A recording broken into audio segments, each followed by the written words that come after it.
একটা জিনিস তো আমার মাথায় কিছুতেই ঢুকছে না, তোর মামিতে বোনের সাথে সম্পর্ক থাকবে দুষ্টুমি ফাজলামের মারামারির, ওই মেয়ের সাথে তোর কি করে দেবো?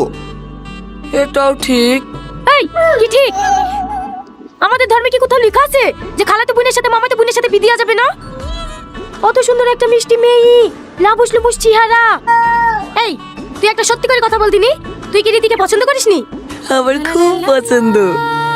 এই হারামজাদা, তোর নজর এত খারাপ, মামাতে বোনের চেহারা তোর চোখের সামনে ভার্সিটি করে রে। এই না না আব্বা, আমি ভুল বলেছি, একবারে বাজে দেখতে। দেখ দিদি, এত কিছু লিহাসার আবার কি দরকার?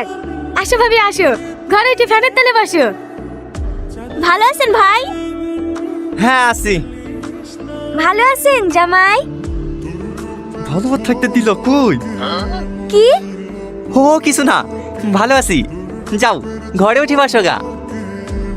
ভাই রাজি হইছে? ও রাজি না হয়ে যাবে কোথায়? সব রাজি হবে। কি ব্যাপার রে আজিজ, বাড়ি ঘরে তো শান্ত শান্ত লাগছে, তোর মামিরা কই? মামিরা বাড়ি চলে গেছে আব্বা। হ্যাঁ এবার এত তাড়াতাড়ি বাড়ি চলে গেলে যে?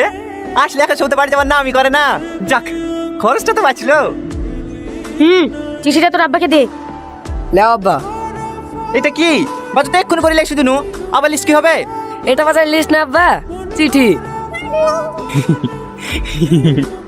বুড়ি বয়সে তোর মার আবার প্রেম দেখলো না কি? ভাবিকে আমি বাড়ি পাঠিয়ে দিয়েছি, তার কারণ একটাই, আগামী শুক্রবারে রীতিকে আমার বাড়ির বউ করে নিয়ে আসবো। তোমার আত্মীয় স্বজন যাকে যাকে নিমন্ত্রণ করার করে দিও। আগামী শুক্রবারে আমার ছেলের বিয়ে হবে, ইতি তোমার বউ। ও সম্ভব, এই বিয়ে আমি মানি না। এই আজিজ তোর মাকে বলি দে, যাই হয়ে যাক ঘরে ঘরে আমি বিয়ে দেবো না। বিয়ে দেবো না বললে হবে? সব ঠিক হয়ে গেছে, পৃথিবী উল্টে গেল, ওই মেয়ের সাথেই তোর বিয়ে হবে। তোর আব্বার কানে মুখ ভরে বলে দে। এটা কি মগের মুখ লুক পাইছে নাকি? ছেলে আমার বিয়ে যে কি করে দেয় তাও আমি দেখছি। তোর বাপকেও ভালো করে বলে দে, শুক্রবারে যদি ওইখানে বিয়ে না হয় তোর বাপকেও আমি ডিভোর্স দেবো। আব্বা মা ডিভোর্স দাও বলছে।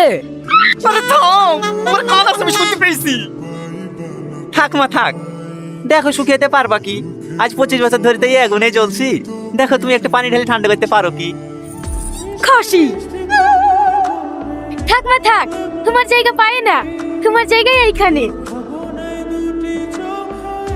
ছি। ওরে হাড়িমুখী, দেখেছো আমাদের ওরাই তো হাজার দিবে খেলেছি। ওরে বাবা। আমার মাঝে সব জলি পুরি ছাড়ে গেল রে। আমি আগে বুঝিনি, তোর এই কাল থেকে তুমি এসে আমার শুনে যাচ্ছে ঢকশে করতে রে।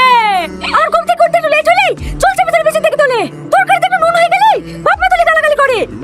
না তুই রাজার বেটি না, ঘুম থেকে 9টার সময় উঠবি আর তোকে ধূপ দেবে। আমার সংসারে থাকতে হলে আমার কথা মতন চলতে হবে। চলবে না যে আমার মেয়ে তোর কথা মতন, আজকে সংসার ফেরা করে নেবো।